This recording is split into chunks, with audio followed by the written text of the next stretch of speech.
एक छोटा सा गांव था। उस गांव में एक सुंदर सा घर था। उस घर में कविता नाम की एक संस्कारी और सुंदर बहू रहती थी। उसकी असलियत कुछ और ही था, जो कि उनके पूरे परिवार में किसी को नहीं पता था। असल में वह एक इच्छाधारी नागिन थी, जो किसी को नहीं बताई थी। यह बात अपने परिवार में से किसी को नहीं बताई थी कि वो एक इच्छाधारी नागिन है। उसका शादी एक रघु नाम के लड़के से हुआ था, जो कि एक लव मैरिज था।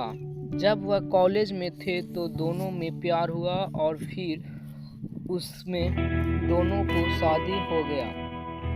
यह बात रघु यानी कविता के पति को नहीं पता था कि वो एक इच्छाधारी नागिन है।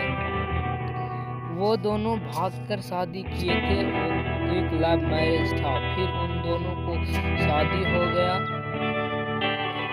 फिर 1 साल बीतने के बाद रघु अब भी कविता से उतना ही प्रेम करते थे जितना कि पहले, लेकिन अभी तक कविता ये बात नहीं बताई थी कि वो एक इच्छाधारी नागिन है। समय बीतता गया। उस इच्छाधारी नागिन की एक दुश्मन थी, चुड़ैल, जो कि जंगल में दोनों लड़ते थे। चुड़ैल उसके घर के बाहर आ जाती है और बोलती है कि आज तो हम उसका सच्चाई उसके परिवार को बताकर ही रहेंगे, तभी मेरा मनोकामना पूरा होगा और वर्षों से चली आ रही दुश्मनी को हम यूं ही नहीं खत्म करने देंगे। फिर चुड़ैल एक तरकीब सोचती है। वह लड़की के भेष बनाकर वह कविता के घर में उसके पति को सच्चाई बताने जाती है। उसके घर में जाते ही उसे सिर्फ कविता मिलता है, तो कविता कहती है कि ये चुड़ैल, तू हमारे घर क्यों आई है?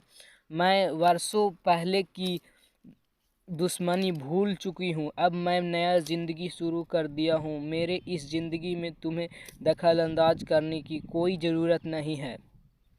तभी ये सब बात उसके पति सुन लेते हैं और फिर वो कविता कहती है कि ठीक है, चलो जंगल में, मैं वहीं असली रूप में आ सकता हूँ। फिर दोनों जंगल के लिए निकल पड़ते हैं। जंगल में जाते ही चुड़ैल अपने असली रूप में आ जाते हैं। कुछ दूर जाने के बाद उन लोग